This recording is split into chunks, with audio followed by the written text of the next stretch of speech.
ఈరోజు మనం తెలుసుకోబోతున్న స్టోరీ కొత్త కాపురం 3వ భాగం. ఉండవే, ముందు నాన్నకి ఫోన్ చేస్తాను.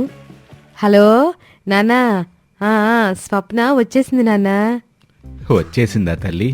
అమ్మయ్య, నా ప్రాణం లేచొచ్చింది. ట్రైన్ ఏమైనా లేట్ అయిందా? రమేష్ బాబు స్టేషన్కి వచ్చారా? చూడాండాలు, స్వప్న ఇంకా చిన్నపిల్లే. పల్లెటూరు అమాయకత్వం ఇంకా పోలేదు. ఆ సిటీలో మనుషులు ఏవేవో మాయ మాటలు చెప్తారు. తనని అస్సలు బయటకు వదలొద్దు. రమేష్ బాబుతో కూడా జాగ్రత్తగా చూసుకోమని చెప్పు. అవునానా, రమేష్ గారే వెళ్ళి స్టేషన్లో పికప్ చేసుకున్నారు. మీరు చెప్పినట్టే తనని కళ్ళల్లో పెట్టి చూసుకుంటానులే నాన్న. ఇక్కడ తను హాస్టల్కి వెళ్తానన్నా నేను ఒప్పుకోలేదు. మా ఇంట్లోనే ఉంటుందిలే. మన ఇల్లుండగా దానికి హాస్టల్లో ఉండే కర్మ ఏంటి నాన్న? మంచి పని చేసావు తల్లి. అక్క దగ్గరుంటే నాకు ధైర్యంగా ఉంటుంది. ఆ సాఫ్ట్వేర్ కోర్స్ ఏదో త్వరగా ముగించమని చెప్పు. ఈలోగా మనం ఇక్కడ మంచి సంబంధం చూద్దాం. అల్లుడు గారు ఏరి, ఓసారి ఫోన్ ఇవ్వు. రమేష్ గారు పక్కనే ఉన్నారండి. సరే నాన్న, రమేష్ గారితో మీరు తర్వాత మాట్లాడుదురు గాని తను కొంచెం ఆఫీస్ పని మీద టెన్షన్లో ఉన్నారు. ఉంటాను నాన్నా. ఆండాల్ ఫోన్ పెట్టేసి రమేష్ వైపు చూస్తుంది. ఏవండి, ఇన్నారు కదా, మా నాన్న చెప్పారు స్వప్నని జాగ్రత్తగా చూసుకోవాలని. తనని ఎలా పికప్ చేసుకున్నారో, ఎలా చూసుకుంటారో నా కళ్ళన్నీ మీ మీదే ఉంటాయి. వింటున్నారా రమేష్ గారు? రమేష్ విసుగ్గా మొహం పెట్టి, అబ్బో ఆండాలు, ఇంక చాలు నీ పురాణం. మీ నాన్నకి ఓవర్ యాక్షన్ కొంచెం ఎక్కువే. తను చిన్నపిల్ల, జాగ్రత్తగా చూసుకోవడానికి ఏముంది? తనకి కాలేజ్ అడ్మిషన్ ఉంది, ఆ పని చూసుకోవాలి. అనవసరంగా హైప్ ఇవ్వకు. నా ఆఫీస్ ఫైల్ ఎక్కడ పెట్టావో అవి చూడు ముందు అని రమేష్ కోపంగా తన రూంలోకి వెళ్ళిపోయాడు. ఆండాలు వింతగా చూస్తుంది. ఇక అందరూ భోజనానికి కూర్చుంటారు. కాసేపటికి ఆండాలు వడ్డిస్తుంది.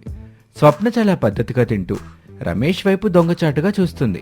ఏవండి, రేపు స్వప్నకి కాలేజీలో అడ్మిషన్ ఉంది కదా, తనకి ఏమేం బుక్స్ కావాలో, అడ్మిషన్ ప్రాసెస్ ఏంటో మీరే చూడాలి. పాపం తనకి ఇవేమీ తెలియదు కదా. ఖచ్చితంగా ఆండాలు, రేపు నేనే స్వప్నని కాలేజ్కి తీసుకెళ్తాను. బుక్స్, పెన్లు అన్నీ నేనే కొనిపిస్తాను. తన అడ్మిషన్ ప్రాసెస్ అంతా నేనే దగ్గరుండి చూసుకుంటాను. నువ్వు వంటింట్లో గరిటి తిప్పుకో, ఇవి నేను చూసుకుంటానులే.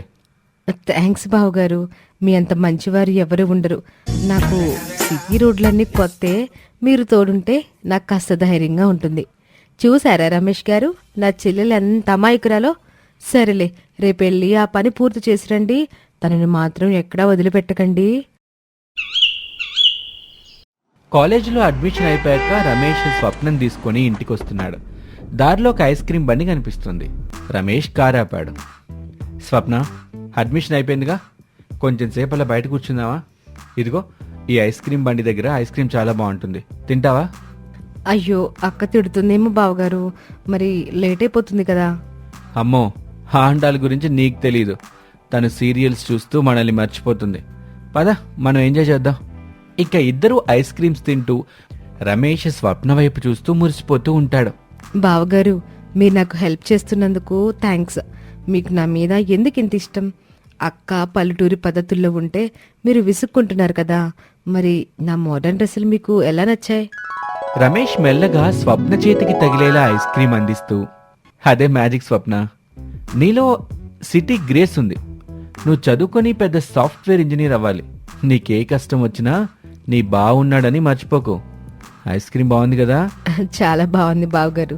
మీరుంటే నాకు ఐస్ క్రీమ్ కన్నా తీయగా ఉంటుంది నా లైఫ్. ఇక కారులో ఇద్దరూ తిరిగొస్తూ ఉంటారు. రమేష్ డ్రైవింగ్ చేస్తూ అద్దంలో స్వప్నని చూసి నవ్వుతూ ఉంటాడు. స్వప్న కూడా బావగారి వైపు చూస్తూ ఉంటుంది. ఏంటి స్వప్న, ఐస్ క్రీమ్ తిన్నాక నీ మొహం వెలిగిపోతుంది? కాలేజ్లో అడ్మిషన్ కూడా అయిపోయిందిగా, ఇక నుంచి నీకే టెన్షన్ లేదు. రోజు నేనే నిన్ను డ్రాప్ చేస్తాను, నేనే పికప్ చేసుకుంటాను. ఏమంటావు? బావగారు, మీకు ఆఫీస్ పనులు అవి ఉంటాయి కదా, నా కోసం అంత శ్రమ ఎందుకు? పైగా అక్కేమైనా అనుకుంటుందేమో అని కొంచెం భయంగా ఉంది బావగారు. మీ అక్కకి అన్ని అనుమానాలే స్వప్న. తనకి ఈ లోకం గురించి తెలీదు. నేనేదో నీ చదువు కోసం చేస్తున్నానని చెప్తే సరిపోతుంది. అసలు నీలాంటి ఒక స్మార్ట్ అమ్మాయి నా పక్కనుంటే నా ఆఫీస్ టెన్షన్లన్నీ పారిపోతాయి తెలుసా? అండాలకి ఇవేమీ అర్థం కావు. తను ఇంకా పాతకాలపు సీరియల్స్లోనే ఉండిపోయింది. అక్క పద్ధతి అక్కదే బావగారు, కానీ నాకు మాత్రం మీతో కారులో ఇలా తిరగడం చాలా ఇష్టంగా ఉంది. మీరు మాట్లాడుతుంటే అలా వింటూ ఉండిపోవాలనిపిస్తుంది. నిజంగానా? అయితే ఇక నుంచి రోజు మన ప్రయాణం ఇలాగే సాగుతుంది. ఇది కేవలం మన ఇద్దరి మధ్య సాఫ్ట్వేర్ ప్యాకేజ్ సీక్రెట్, ఓకేనా? స్వప్న నవ్వుతూ బావగారి వైపు చూస్తుంది. ఇద్దరి మధ్య సాన్నిహిత్యం పెరుగుతుంది. కారు ఇంటి ముందు ఆగింది. ఆండాలు వరండాలో కూర్చొని పేపర్ చూస్తూ ఎదురు చూస్తుంది. రమేష్, స్వప్న కారులోంచి దిగ్గానే ఆండాలు అరుస్తుంది. ఏవండి, ఏంటింత లేటు? అడ్మిషన్కి ఇంతసేపా? లేక దారిలో ఏమైనా షాపింగ్లు చేశారా ఏంటి? అబే అదేం లేదాండాలు, కాలేజీలో విపరీతమైన రష్ ఉంది. లైన్లో నిలబడ్డానికే 3 గంటలు పట్టింది. పాపం స్వప్న కూడా చాలా అలసిపోయింది. అడ్మిషన్ కార్డు చూడు కావాలంటే. అవునక్క, చాలాసేపు పట్టింది. బావగారు పాపం నా కోసమని ఎండ్లో నిలబడ్డారు కూడా. అవునా, రమేష్ గారు ఎండ్లో నిలబడ్డారా? అయితే ఏదో పెద్ద వింతే జరుగుండాలి. సర్లే స్వప్న, నువ్వు వెళ్ళి ఫ్రెష్ అవ్వమ్మా. నీకోసం వేడివేడి అన్నం సిద్ధంగా ఉంది. రమేష్ గారు మీరు కూడా రండి, ఆకలేస్తుంది కదా. నేను ఇప్పుడే రానండాలు, నాకు కొన్ని ఆఫీస్ కాల్స్ ఉన్నాయి, మీరు తినండి అని రమేష్ తన గదిలోకి వెళ్ళిపోతాడు. ఇక ఇంటి వెనుకున్న గార్డెన్ మంచి వెన్నెలుంది. చల్లటి గాలి వీస్తోంది. స్వప్న ఒక టేబుల్ ల్యాంప్ కింద కూర్చొని కొత్తగా తెచ్చుకున్న బుక్స్ చదువుకుంటుంది. అప్పుడే ఆండాలు ఒక ప్లేట్లో ఫుడ్ పట్టుకుని అక్కడికి వస్తుంది.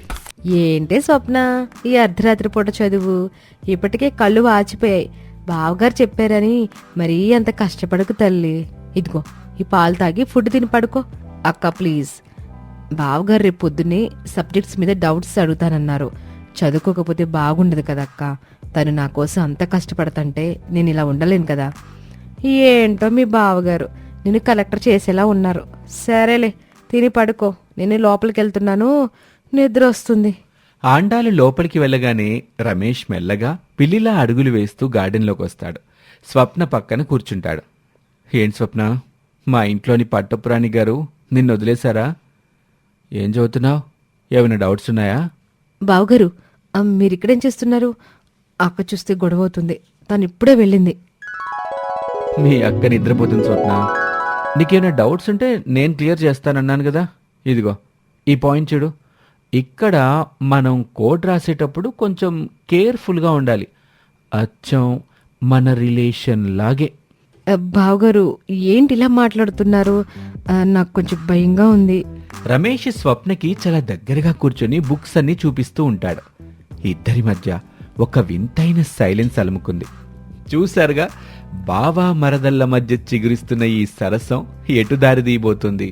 అమాయకురాలనుకున్న స్వప్న మనసులో అసలు ఏముంది? ఐస్ క్రీమ్ తిన్న ఈ స్వీట్ మూమెంట్స్ ఆండాల్ కాపురానికి చేదును మిగిలిస్తాయా? ఇవన్నీ తెలియాలంటే వచ్చే ఎపిసోడ్లో చూడాల్సిందే. ఈ వీడియో మీకు నచ్చితే లైక్ చేయండి. మా ఛానల్ని సబ్స్క్రైబ్ చేయడం మర్చిపోకండి. Thank you for watching.